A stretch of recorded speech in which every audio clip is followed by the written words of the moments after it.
Hello बच्चों, मैं Gopal sir एक बार फिर से आ चुका हूं आप सभी बच्चों के बीच में एक बहुत ही बेहतरीन कॉन्सेप्ट लेकर। आज मैं आपको बताने वाला हूं बच्चों की लेंस क्या होता है। लेंस आप सभी बच्चों ने देखा एक पारदर्शी माध्यम होता है। तो लेंस बच्चों, लेंस दो पृष्ठों से मिलकर बनता है। अब दोनों पृष्ठों की कहानी मैं आपको बताता हूं। लेंस के जो दो पृष्ठ होते हैं ना बच्चों, उसमें से एक पृष्ठ बोलते हैं गोलीय होता है, ठीक है, या और जो दूसरा पृष्ठ होता है वो गोलीय और समतल हो सकता है। तो देखो, एक पृष्ठ को गोलीय बोलने से मतलब क्या हुआ, पहला पृष्ठ बच्चों उत्तल और अवतल हो सकता है, और दूसरा पृष्ठ गोलीय या समतल होगा मतलब दूसरा पृष्ठ अवतल, उत्तल और समतल हो सकता है। सीधी सी कहानी है बच्चों। लेंस का पहला पृष्ठ दो प्रकार से हो सकता है, वो उत्तल होगा या तो अवतल होगा, और लेंस का जो दूसरा पृष्ठ होता है वो तीन तरह से हो सकता है, उत्तल, अवतल और समतल। लेंस दो प्रकार के होते हैं। एक होता है बच्चों उत्तल लेंस, कॉन्वेक्स लेंस, दूसरा होता है अवतल लेंस, कॉनकेव लेंस। उत्तल लेंस की पहचान होती है कि उत्तल लेंस बीच में मोटा होता है, किनारों पर क्या होता है बच्चों, पतला होता है। अवतल लेंस की पहचान होती है कि वो किनारों पर मोटा होता है और बीच में पतला होता है। बहुत ही आसानी से आप लेंसों को पहचान सकते हैं।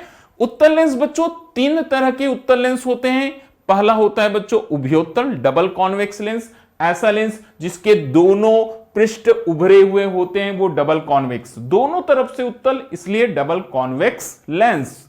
समतलोत्तल, एक पृष्ठ समतल एक उत्तल, तो समतलोत्तल, समतल उत्तल लेंस। और तीसरा होता है बच्चों अवतलोत्तल लेंस, एक अवतल धंसा हुआ और एक उत्तल उभरा हुआ, तो यह कहलाता है अवतलोत्तल लेंस। तो ये उत्तल लेंस तीन प्रकार के, और उत्तल लेंस मुख्य रूप से यूज किया जाता है डबल कॉन्वेक्स लेंस, इसी को हम सीधे सीधे उत्तल लेंस कह देते हैं।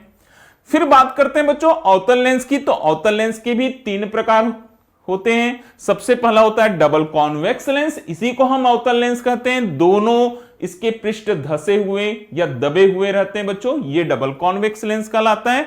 दूसरा होता है बच्चों, ये होता है हमारा समतल अवतल लेंस, एक पृष्ठ समतल एक अवतल।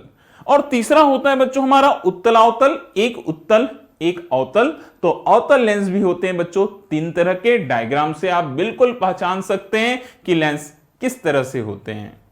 अब इसमें कुछ महत्वपूर्ण परिभाषाएं हैं जो आपको हमेशा याद रखनी चाहिए। सबसे पहली परिभाषा आती है बच्चों मुख्य अक्ष।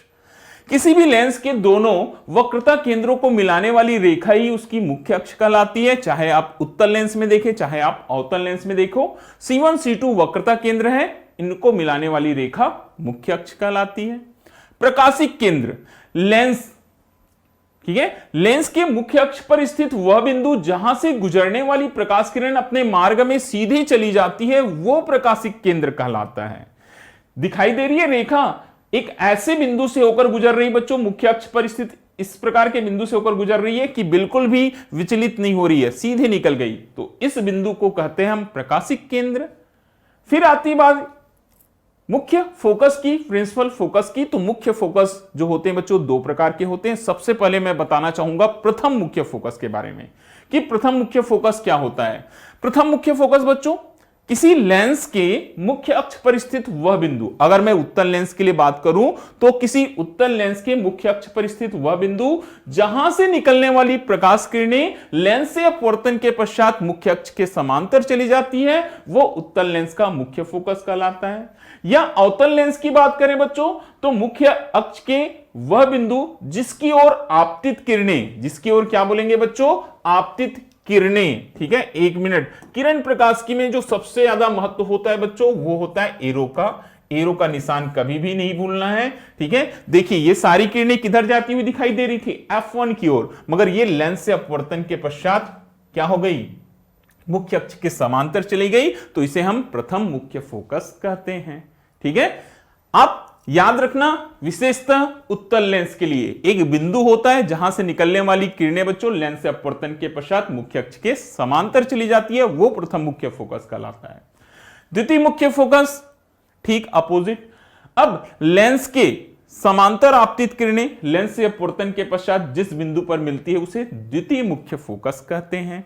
बिल्कुल आसान है, जिस बिंदु से आपतित होगी और समांतर चले जाएगी लेंस से अपवर्तन के पश्चात वो प्रथम मुख्य फोकस, और अगर समांतर आपतित हो रही है तो जिस बिंदु पर मिलेगी वो द्वितीय मुख्य फोकस कहलाता है। इसी तरह अवतल में बच्चों अगर समांतर आपतित हो रही है, ठीक है, तो फैलेगी, तो जिस बिंदु से होकर फैलती हुई प्रतीत होती है वो कहलाता है बच्चों द्वितीय मुख्य फोकस। आगे, अब लेंस से अगर आपको प्रतिबिंबों का निर्माण करना है तो लेंस से बच्चों प्रतिबिंब निर्माण के भी क्या है, हमारे पास में कुछ नियम है। सबसे पहला नियम, जो किरण मुख्य अक्ष के समांतर जाती है वो द्वितीय मुख्य फोकस से होकर जाएगी। मुख्य अक्ष के समांतर आपतित किरणें उत्तल लेंस में मुख्य फोकस, द्वितीय मुख्य फोकस को ही मुख्य फोकस बोला जाता है, द्वितीय मुख्य फोकस से होकर जाती है। और अवतल लेंस में क्या हो जाएगी बच्चों, ये कैसे होगी, फैलती हुई प्रतीत होगी। कहां से, द्वितीय मुख्य फोकस से होकर फैलती हुई प्रतीत होगी। आगे, जो किरण प्रकाशिक केंद्र से होकर गुजरेगी अपने मार्ग में सीधे निकल जाएगी। थर्ड बच्चों, पहले का उल्टा है, अगर आपतित प्रकाश किरणें प्रथम मुख्य फोकस से होकर आपतित हो रही हैं तो वो लेंस से अपवर्तन के पश्चात मुख्य अक्ष के समांतर चली जाएगी। ये हमेशा याद रखना, फर्स्ट में बताया हमने समांतर आपतित होती है तो द्वितीय मुख्य फोकस से होकर जाती है, अगर प्रथम मुख्य फोकस से आपतित होती है तो समांतर चली जाती है। ठीक है, तो ये तीन जो नियम हैं, इन तीन नियमों में से कोई दो नियम का प्रयोग करके ही लेंस के द्वारा प्रतिबिंब का निर्माण किया जाता है।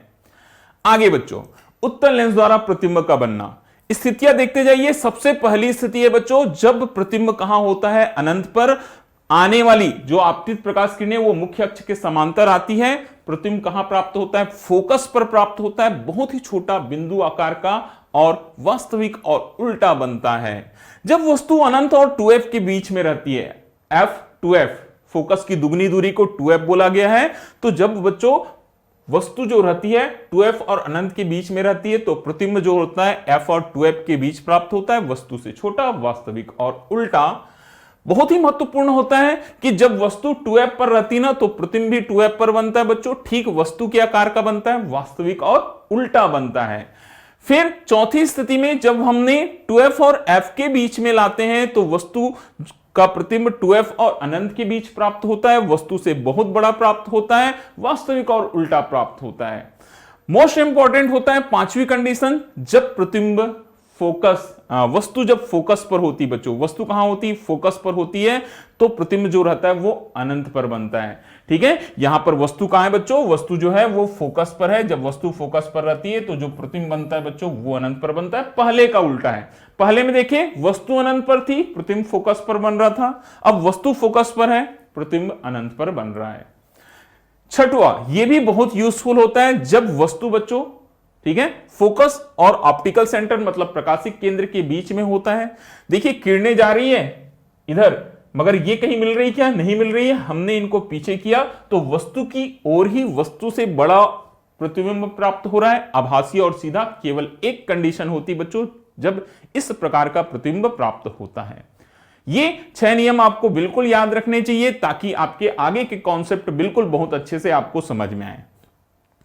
अवतल लेंस द्वारा प्रतिबिंब बनने का केवल एक नियम होता है बच्चों, वस्तु को अगर हम मुख्य अक्ष के सामने रखते हैं, देखिए पहली प्रकाश किरण गई, फैल गई, ठीक है, आगे चली गई, लेंस से अपवर्तन के पश्चात दूसरी प्रकाश केंद्र से होकर जा रही है, दोनों नहीं मिल रही थी, हमने पहले वाले को डॉट डॉट लाइन से पीछे किया बच्चों, दोनों जहां एक दूसरे को काटते हैं वहां वस्तु की ओर ही वस्तु से छोटा, सीधा और आभासी प्रतिबिंब प्राप्त होता है, एडेस बीडेस। केवल एक नियम।